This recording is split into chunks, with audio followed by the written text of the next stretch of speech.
Solène naquit un matin froid et pluvieux, dans une petite chambre d'hôpital décrépie. Dès le premier instant, elle fut accueillie par des regards distants et froids. Ses parents, déjà fatigués de leur vie difficile, ne voulaient pas d'elle. Mais ce n'était pas simplement une question de situation financière ou sociale. Non, ce rejet était bien plus intime. Solène était une enfant laide à leurs yeux. Un bébé aux traits irréguliers, aux yeux trop grands et à la peau trop pâle, ses cheveux fins et rebelles ne ressemblaient en rien aux petites têtes blondes et rayonnantes qu'ils avaient imaginées.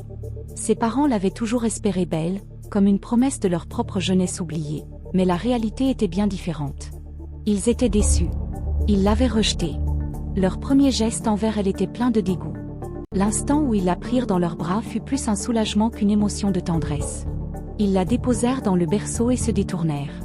Ils ne la nourrissaient pas avec soin, leur geste était mécanique, comme si l'enfant n'avait aucune importance. Ils ne la regardaient pas vraiment.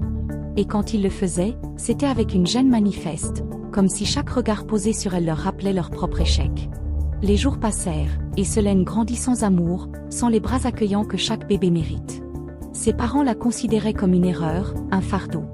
Un jour, sans cérémonie, ils prirent la décision de l'abandonner. Ils la laissèrent dans un orphelinat, ne cherchant même pas à se donner l'excuse de faire ce qui était mieux pour elle. Non. Ils se débarrassèrent d'elle comme d'un objet indésirable. La décision avait été prise sur un coup de tête, sans arrière-pensée, comme s'il suffisait de s'en débarrasser pour éviter de regarder cet enfant qui, selon eux, ne correspondait pas à leurs attentes. Abandonnée. Les années qui suivirent furent marquées par l'indifférence des autres. L'orphelinat où elle avait été laissée était une institution de survie, un endroit où les enfants n'étaient pas vraiment vus, ni nourris émotionnellement. Ils étaient un ensemble de petits corps, un groupe de plus à nourrir et à gérer, mais non des âmes uniques, précieuses, qui méritaient de l'attention. Solène était souvent ignorée, cachée dans l'ombre des autres enfants plus bruyants ou plus attirants. Elle était invisible, et pourtant, elle souffrait de cette invisibilité. Les éducateurs ne la détestaient pas, mais ils n'avaient ni le temps ni l'envie de la voir.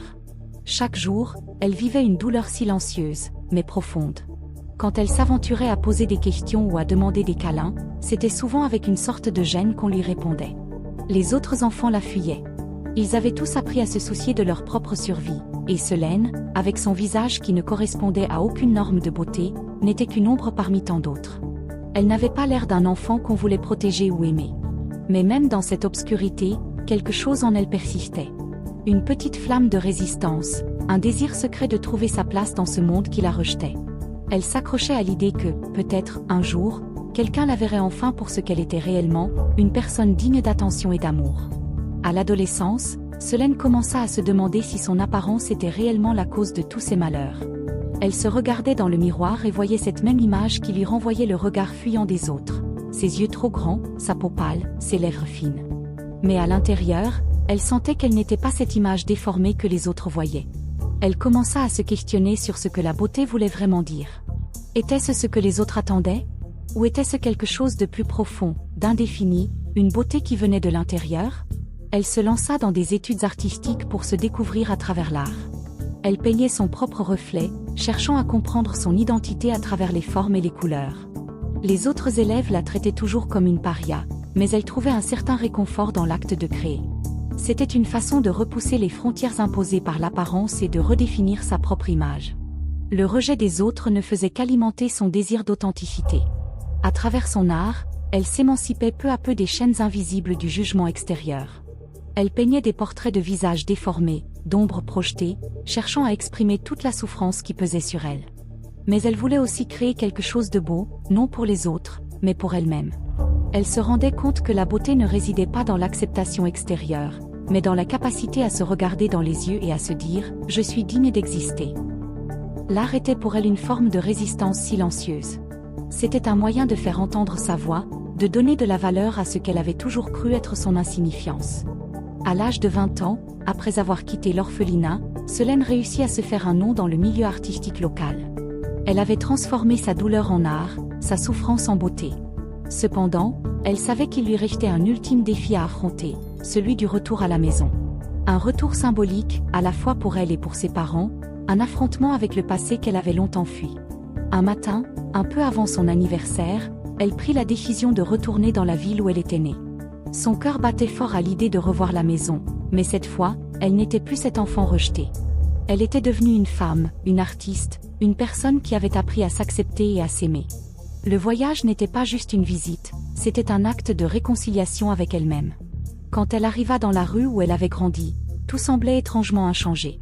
La maison, bien qu'elle fût vieille et délabrée, avait encore des souvenirs figés dans ses murs. Elle se souvint de ses premiers pas dans cette maison, du regard froid de ses parents, du silence lourd de négligence. Mais aujourd'hui, la douleur était moins vive, comme un écho lointain. Elle se rendit à l'adresse de ses parents. Ils n'habitaient plus là, mais elle savait où les trouver. Elle se présenta à leur porte avec une détermination nouvelle. Ils ne l'attendaient pas. Lorsqu'ils l'aperçurent, leurs visages exprimèrent d'abord une surprise, puis une gêne manifeste. L'un d'eux tenta de détourner le regard, mais elle les fixa de ses yeux, ce qu'ils avaient jadis ignoré.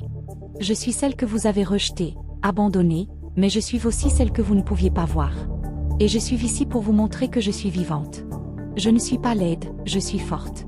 Vous m'avez oubliée, mais moi, je ne vous oublierai jamais. » Ses parents, incapables de répondre, se tenaient là, figés. Solène ne s'attendait pas à des excuses. Elle n'en voulait pas. Elle avait juste besoin de comprendre, de remettre les choses à leur place. Elle n'était plus cet enfant fragile et invisible. Elle était une femme qui avait appris à aimer son reflet, même s'il ne correspondait pas à ce qu'ils attendaient. Le retour à la maison marqua la fin d'un chapitre de sa vie.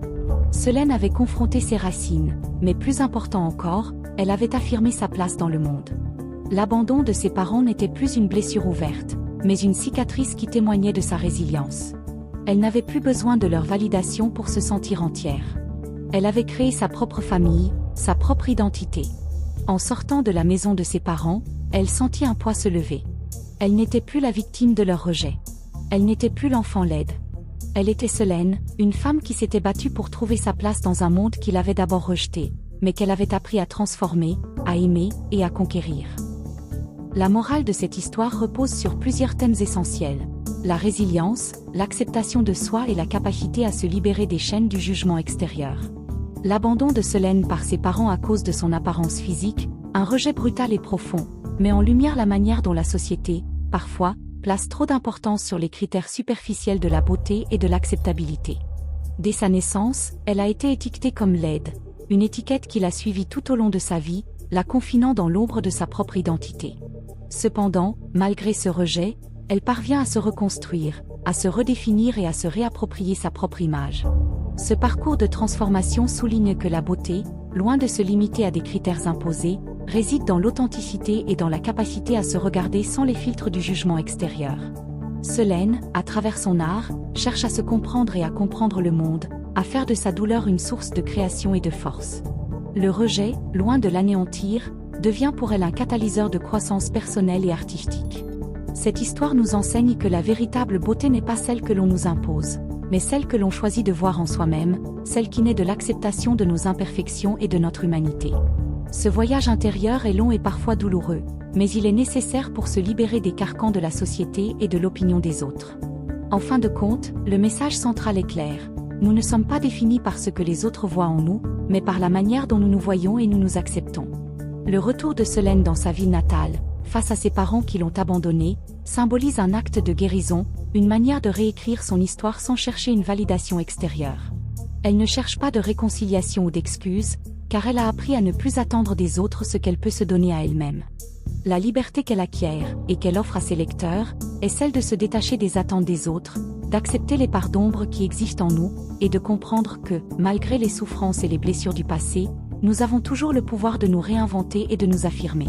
C'est là le véritable sens de cette histoire. Nous ne pouvons pas changer notre passé, mais nous avons toujours le pouvoir de redéfinir notre futur, de choisir qui nous voulons être, indépendamment de tout ce qui nous a été imposé. La plus grande forme de beauté réside dans la capacité à se libérer de l'oppression des normes et à s'accepter tel que l'on est, à voir dans chaque cicatrice une preuve de notre résilience et à comprendre que notre histoire, aussi douloureuse soit-elle, fait partie de ce qui nous rend uniques et forts.